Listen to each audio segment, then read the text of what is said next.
ضیاء صاحب، یہ جو پانی کا ٹینکر ہے، ساتھ میں ایک ٹریکٹر ٹرالی ہے، ساتھ میں ایک پنچر والے نے اوپن میں ایک اپنی دکان بنائی ہوئی ہے، ساتھ میں ایک کارن سوپ والا ہے.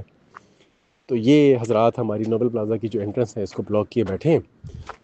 اور سب سے بڑا پرابلم اس میں یہ ہے کہ آپ جب اس روڈ پر آنا چاہیں گے، انٹر ہونا چاہیں گے، یا آپ اوپر سے آ رہے ہیں اور آپ رائٹ سائڈ پہ نیچے نوبل پلازا کی طرف آپ پیپل کالونی کی طرف انٹر ہونا چاہتے ہیں، تو دوسری سائڈ سے جو ٹریفک آ رہی ہوگی وہ انتہائی سپیڈ میں ہو جائے گی کہ کہیں آپ نیچے نہ اتر جائیں، اور اس کی وجہ سے بہت مشکل ہوتی ہے.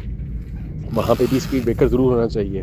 میں نے آپ کی پہلے بھی ویڈیوز دیکھیں جس میں کچھ لوگ اعتراض بھی کریں اسپیڈ بریکر کی، لیکن ہماری جیسی عوام ہے یہ اسپیڈ بریکرز کی ہی حقدار ہے، کیونکہ ان کے اندر سیوک سینس ہے نہیں، ان کے اندر کامن سینس ہے نہیں کہ یہ خود سے تھوڑی سی اسپیڈ آہستہ کریں اور اگلی گاڑی والے کو رستہ دے دیں. تو ان کے لیے اسپیڈ بریکرز ہی ہم لوگ ڈیزرو کرتے ہیں، اسی سے بات سمجھتے ہیں سارے. Thank you.